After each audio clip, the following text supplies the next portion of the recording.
slowly build back up for an Andy Reid training camp that you only know, but obviously a lot of these new guys will be aware Yeah. of for the first time? Well, say this first. Everybody attacks it differently. You know, that's kind of where you have to build your own profession or professional approach to this thing. Everybody gets that free time off, and you know, you got to do something. You know, what is it? You just have to do something productive with that time, and you got to find a way to keep getting better, even though you're not in the building, and working on routes and stuff with the entire team. But it's over the course of my career, I've just found the groove of, you know, when to get ready. I take camp very seriously. I take preseason very seriously. I get a lot of my work done during that time, and you know, the free time that I get, I like to put my feet up, go see some family, all while staying in shape and getting geared up for training camp. What's the biggest, I guess, memory that jumps out to you when you were a rookie? That first couple days at training camp, given it was Andy's first as the head coach. For really that first training camp, you don't realize how many people are going to be out there. It felt like it was a game. You know, it was the excitement of, you know, people watching practice and stuff. I'm not used to that as a coming out of University of Cincinnati. Our training camp was in, you know, higher ground in the middle of Indiana, so we didn't really have anybody at practice. It was kind of the dog days and just the fellas that were on the team. And then sure enough, I come to KC and it's a packed house. Everybody out there, St. Joe's, screaming, yelling, getting fired up during stretch. I'm just like, man, this is it's a little different. You don't got to, you know, you're not as much in your head about the dog days, the 2 days and stuff like we had in college. Well, I guess we don't do 2 days anymore, but yeah. So I would say the crowd is definitely what stands out the most. Is there a moment you had that first season where it's like, oh, this is like welcome to the NFL moment with coach? With coach, I slowly realized how coach wanted things to get going. Like I think he even said it on my on the podcast or the show that I got with my brother, Neil Heights. He was saying, you know, the first 5 years were a challenge, which is fun to look back at. You know, the first 5 years, and I've actually watched a lot of that tape, and I'm like, oh, all right, yeah, I get it. I get where he's coming from. Just you find that professional approach and you find that, you know, that groove, and I think Coach Reid does it the best of, you know, channeling everybody to that discipline aspect. It's hard. It's not an easy thing to get a bunch of, you know, grown men to stay disciplined on stuff like, you know. So it's just, I think the welcome to the league moment with Coach Reid was just that eyebrow he gives you, man. That thing, he just looks at you like, all right, I better pick it up. Yeah. Better stop screwing around in When was here. the last time you got one of those eyebrows from? When I pitched the ball against Cincinnati. Travis, I'm Mike Sokolow from the This, New York Times yeah. Magazine. Can you look back on the Super Bowl a moment, and specifically at those 2 touchdowns where guys had like an acre of ground to catch the ball? Yeah. And tell me like how that happens, and did you know that was going to happen? What, you know, as the play was even called? I mean, that's, you know, it's hard for civilians to understand football. So explain like how that play came about and how those guys are so wide open. Yeah, well, first things first is great game planning. You know, the coaches do a great job of understanding what, you know, the tendencies are for the defensive, you know, the defense that we're playing, or the defensive coordinator, and what his tendencies are to call in that area. And then, and then play design. You get everything mirrored up the exact same. That's a lot, and a, you know, tip of the hat to our coaching staff, both in the run game, the pass game, because all of it kind of ties in together in the red zone there. But tell me about that play specifically. Like, what's going on? You're on the field, you're not catching the ball, but what's going on in that play? I mean, like, there's So, about yeah. a sleigh, it's like pointing this way, and all of a sudden, somebody's running the other way. Like, Yeah. what? Typically, what we've shown on that play is just, you know, we have different versions where the guy in motion goes all the way across field, so the defense will just, you know, they'll have an answer for that. They'll have, whether it's, you know, passing it off to a guy on the other side of the field, or, you know, the 2 guys playing man on that side of the field, which you saw a couple times in the Super Bowl, where they kind of just got confused on who had who. And that's where it comes to where the offensive coaching staff and then the guys doing it the right way on the field, giving nothing to the defense that we're doing something different. Travis, is your training any different now that you're getting older at all? Do you know, you're older and wiser, better, you look like a fountain of youth, you can see everything you've done. But I mean, what do you do to maintain that as, I mean, we all get a little older.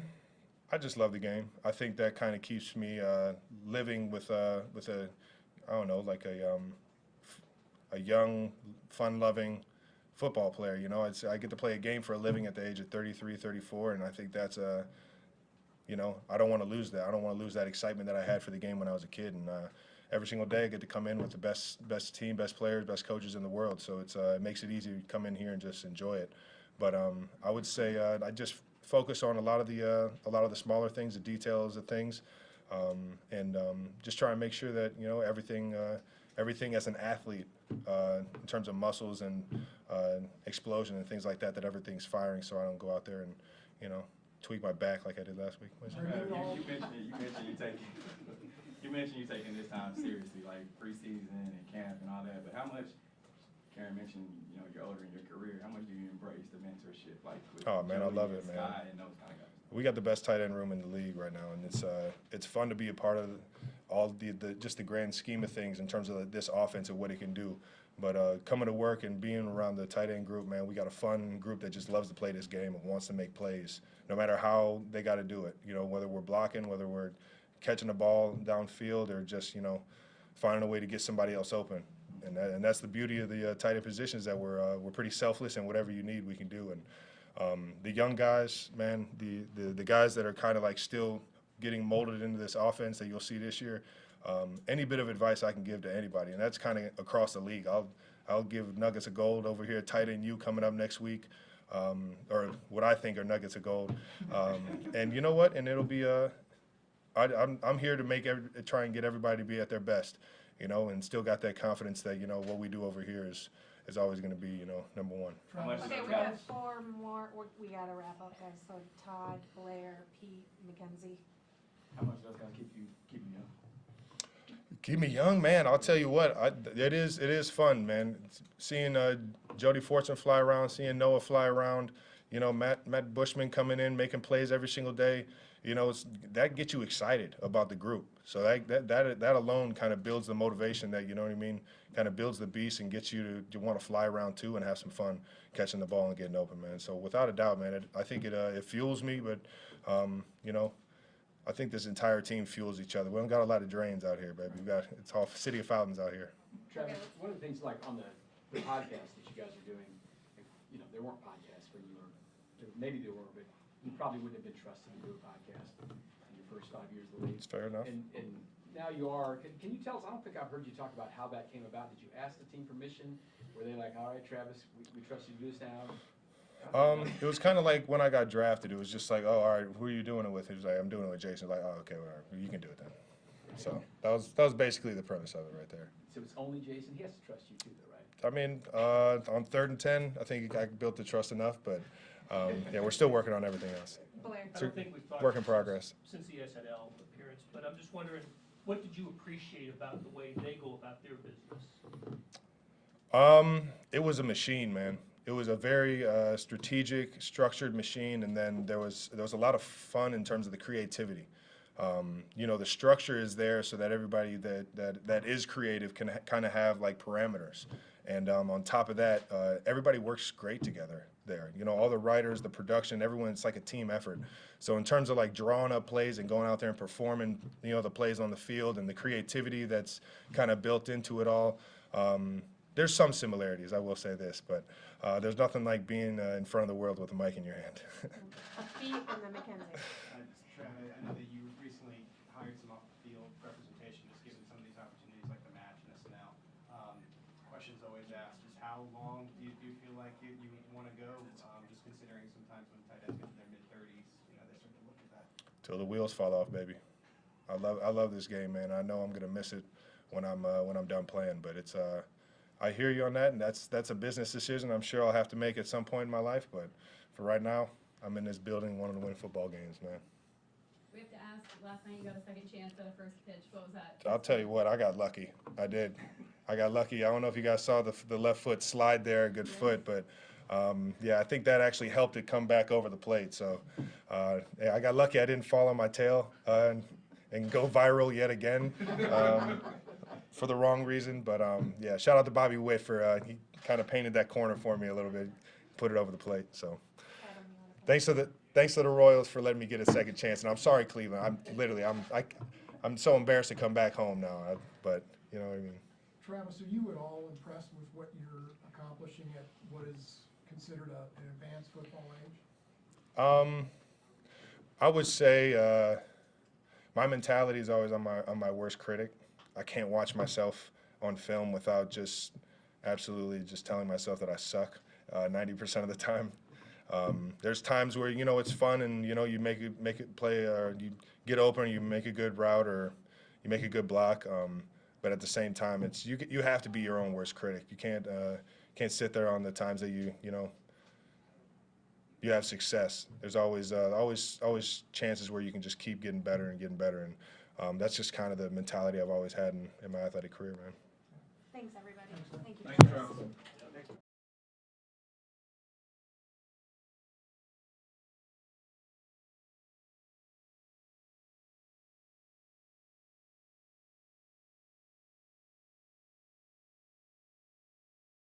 Fire away. Clyde, we didn't get the option for that fifth-year thing. Just tell us about your motivation right now going into this year, knowing that it could be a free agent year after this. Just like every year, I know it's year after year. I can't think 2 years ahead from now, or the position that I would be in 12 months from now, when I know I still had the rest of OTAs and camp. So it was really just coming in and figure out and see the things that I could work on, and from that point just kind of roll with it during camp. How does that actually work, with you guys? Did they just tell your agent, hey, we're not going to pick up the option? They call you. How does the logistics of that actually go? They called my agent, and that was pretty much the gist of it. It was off season during camp, and everything else was kind of online. Like, I'm really not a big online Twitter guy, so it was just kind of just hopping online, and then you get a call. That's about it. Motivating now for you? Oh, I mean, yeah, most definitely. It's one of those things. But it's also it's 2 years from now, so it's one of those, like, I know what I have to do in order to get on the field and do the things that I need to do this year. But as far as focusing on something 2 years from now, I can't tell what would be the motivation, and or if it's just something with how the dice roll, and they figure out money wise, why try to put all our eggs in one basket for 2 years from now, not knowing what's happening on the back end. So it's football. Clyde, what was last year like for you, given the fact that you got hurt again and you lost some of your playing time? What was last season like for you? I would say I wouldn't even really say a roller coaster. I would just say experiences, man. It's I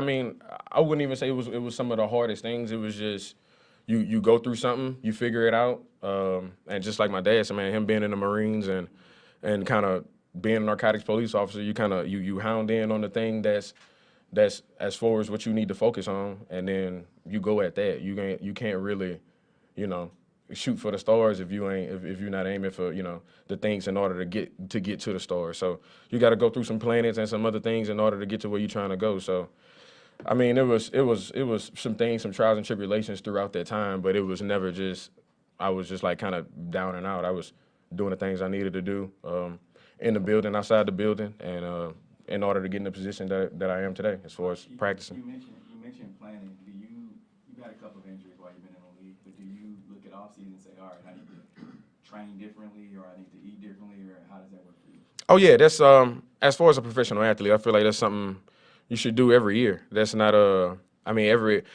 if someone says they has everything figured out, every I dotted and every T crossed, I would say they're a lie, because it's just one of those things. You could be the top of your game. I mean, I could say you can ask Patrick Mahomes the same question. I would say the greatest player in the league right now, and he would say, yeah, I'm going to work on some stuff in the off season. So. And me not being as far as in the same position that he was, obviously, you do things, you figure it out, and you work on the things that you feel, and or if somebody else is watching, you see if it's somebody has a valid point, like Kevin Falk. When I was talking to him, I hound in with him, go back home, talk to him, and those, when it's valuable conversations and when it's people who've been in position, played in Super Bowls, played the position, those are the guys who I listen to. What did he tell you?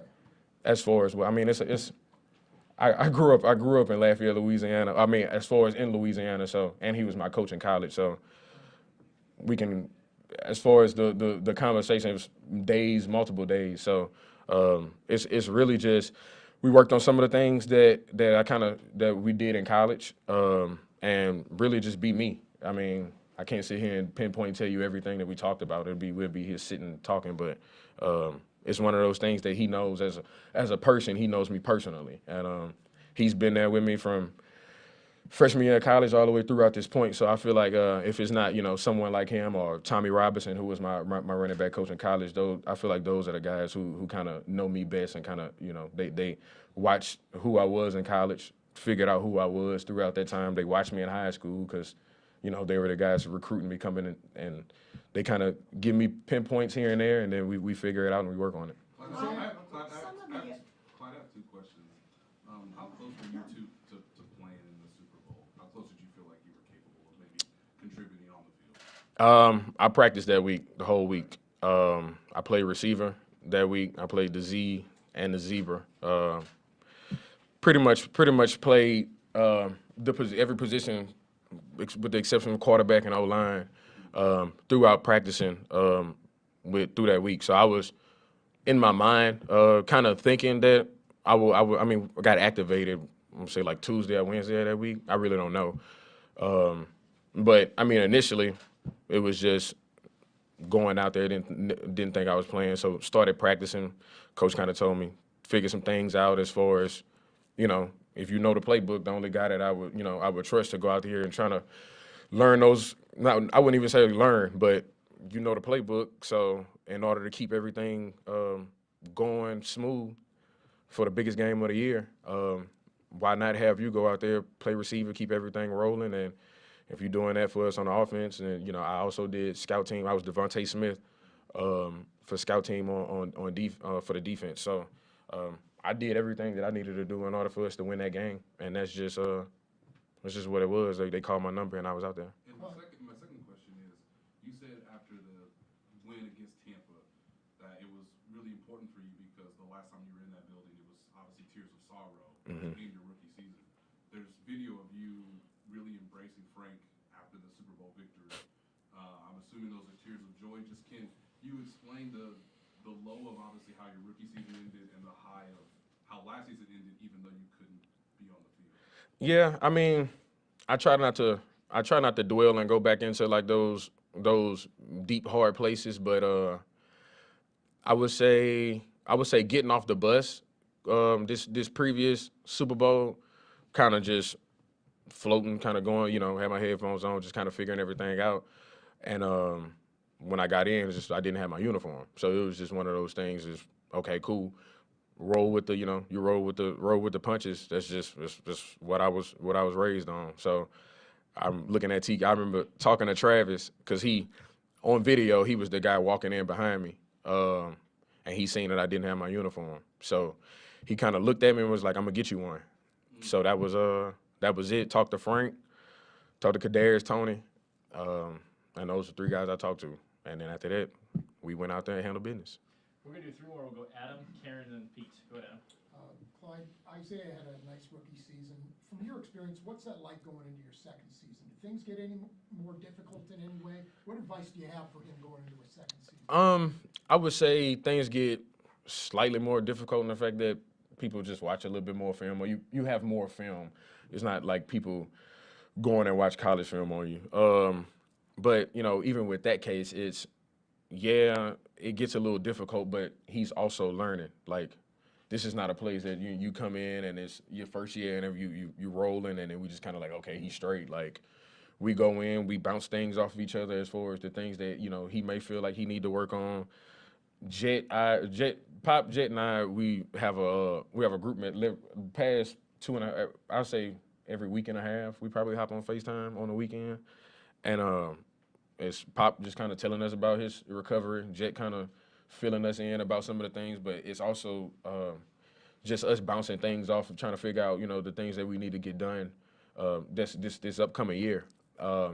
Jet knowing, like, man, look, I'm the old guy in the room. Y'all gonna have to kind of help your boy out through camp and all this other stuff. But it's us knowing that it's a collect group. Like, we know the things we have to do in order to be successful.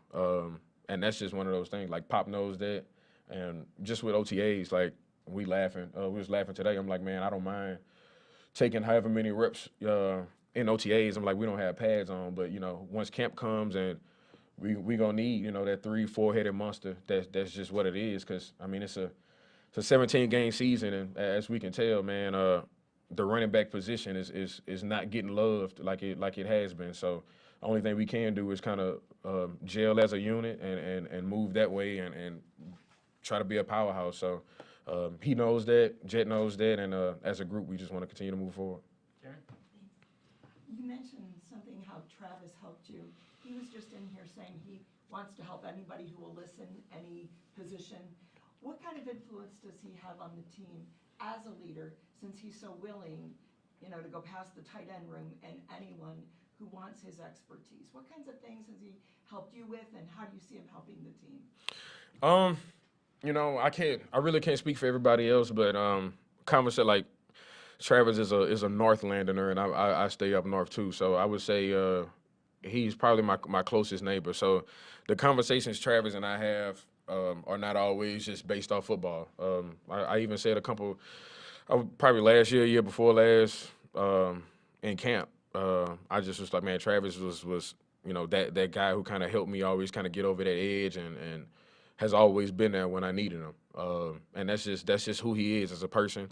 And I'm the type, if I feel I can trust you, that's who I lean on. And I feel like as a team as a whole, everybody feels that way. Like I can go deep down and really know, like, the conversations I've had with Travis, he's helped me a lot. But as far as just team wise, I mean, I see him at practice. I see him in the locker room. I see training room. If it's Travis is in the training room and he's messed up with something, he may be, more on a bad end than the next person, but he's giving the words of encouragement to that guy who may not be in the same position that he's in order to get them back on the field. So it's someone that you need to have on the team, and I really just having him around, especially me being here these past 4 years. I don't think my headspace and as far as how I feel in general, I kind of give kudos to Travis for that because he's helped me a lot. Last one, Pete. Clyde, obviously off-season schedules are crazy. That number of fans didn't see you at the championship parade. Was there anything more than just scheduling that led you to the decision, or was it something that didn't feel? Yeah, that was. I want to say probably 3-4 months prior to that, I made an obligation, and I remember laughing with Jet. I was like, man, I'm like we gonna win the Super Bowl. Like, what's the point? Why we don't have the parade like possibly on this date scheduled?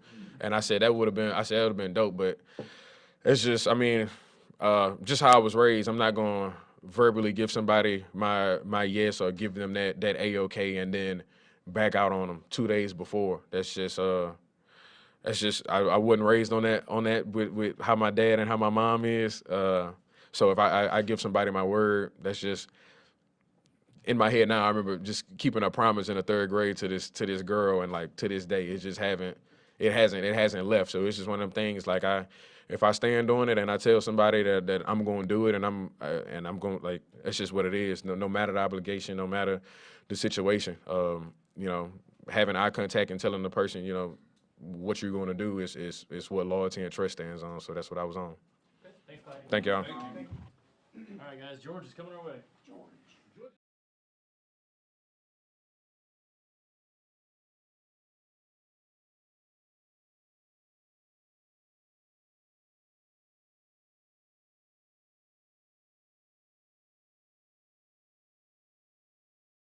for George. All right. What was it like? It sounds from Tom Ali's perspective, you reached out to him, or there was some sort of connection beforehand. I guess why, and what would you say you gained the most so far? Yeah, just during the offseason you have some time off, and then you kind of get to thinking about different stuff and how you can improve going into your second year, going into the next year, and I knew there were some Chiefs players and guys that have been a part of the organization that live in town. I just reached out to him just to get some knowledge, and it turned out to be a great relationship, and he's been a great mentor and a great person to me. Something we talked to you a lot about last year was just Frank and his impact on you. What were those conversations like, just saying goodbye from a team-wise, and just what he meant to you? Yeah, I mean, I love Frank. You know, he meant the world to me. You know, and everybody on this team that was a part of him. You know, it's a great person. You know, at the end of the day, he got to do what he got to do. You know, that's his business. But I love him, man. He just taught me so much that I'll take not only with me forward as a professional football player, but in life too. George, are there some things you're working on this offseason? Sorry. Are there some things you're working on this offseason in particular as opposed to just kind of general improvement? Yeah, just, you know, I think the general improvement's a big one. You know, really trying to focus on the little things, you know, the mental aspect, the mental side of the game. You know, you can never get too good at that. You know, the details, the fundamentals, and really getting bigger, faster, stronger, and, you know, trying to hit it from every angle. How much better do you feel about your knowledge of being a National Football League player right now than you did a year ago heading to this mandatory minicamp? Yeah, I mean, playing 20 games, having that experience, and being around guys like Chris, like Frank, like Carlos, and all the other guys in the room, you know, that helps you out, you know. And I learned a lot this past season. I'm ready to take that with me going forward. Was there a spot last year where like things clicked for you? Was it off season, during the season, anywhere? I don't know. I couldn't pin down one specific spot. You know, I started feeling good towards the end of the year, going to the playoffs, and you know, hoping to carry that over.